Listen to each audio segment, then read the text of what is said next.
Hi, Malcolm Lovejoy. 5 minutes of love, positivity, and good energy. We can all do it. You can find 5 minutes for it. I can do it. You can do it. The world can do it. Russia can do it. Ukraine can do it. We all can do it. Peace and love. Anyways, we're reading from Gigolo. I hope you've been enjoying it so far. It's been pretty good for me so far. I read it once before, but there's been reasons why it needs to be read again because certain ideas, they just take a while before they set into society. So, let's pick up where we were last time. We were almost done this interview with this guy. What was his name? His name was Glenn. All right. It was a little negative, though, so let's read some of it. What do you think other men think about escorts? Do you think they feel threatened or envious? I don't know. Maybe. I mean, you get that once in a while. A look of envy in the eyes, an intense curiosity about it, lots and lots and lots of questions. Do you think you'll be escorting for a while yet? No. I'll be hitting 40 pretty soon. I'm going to be retiring. I think guys in their 30s are probably at the best age to do it just because they look better than an older guy. Not necessarily true. I'm 44, but I digress. And a woman would tend to want a younger guy. Also not necessarily true. I suppose that would parallel the hooker business. I mean, 40-year-old hookers, I don't know what happens to them. And I mean, what happens to 40-year-old gigolos? I mean, is there a home for old gigolos out there somewhere? That's how his interview ends with Glenn. So yeah, interesting perspectives, very, very insightful in many ways. And obviously there's not one universal experience that speaks for everybody in every country and every culture. So, but that is America in the 90s, and he was based out of Manhattan. So his story is valid for that situation. Let's read what Anne has to say. It's good because they got some women too. All right.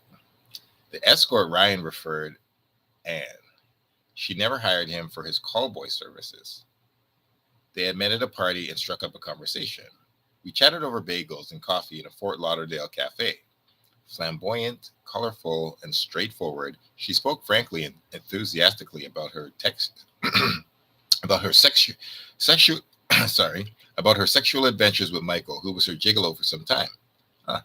She expressed real enthusiasm and became more and more animated as she warmed to the subject of our conversation. The shocked looks from those seated at nearby tables delighted her and spurred her to share more and more intimate details about her experience. Awesome. She's a grown woman. Why can't a grown woman just talk about her sex life? If a gentleman was doing it, what would people do? A woman in the 90s, Anne seemed to be full of energy. She's slim but buxom and has long, raven black hair. Can you tell me about your experience hiring a male escort? I was lecturing at the YMCA on diet and health. I remember having a full glass at the Y, and I'm up there at the front talking. And way in the back of the room, I see this young kid who had just come in from playing basketball. He had basketball shorts on, and he had this bronze body that was soaking wet with sweat. I mean, it glistened, and he was leaning up against the back wall, and he was eating a candy bar. As you were lecturing on nutrition?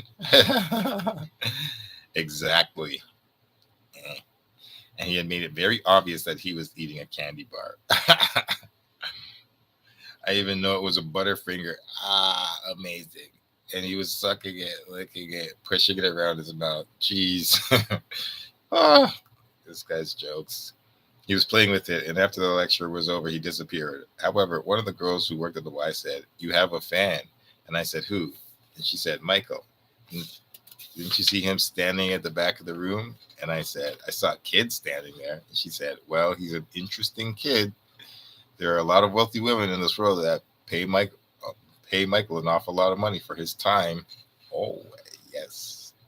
And I said, "Well, if he can eat a woman like he can eat a Butterfinger, I can understand why." Good stuff. And that was the end of the conversation. So I'll read one paragraph of what's next and call it a day. So what happened next?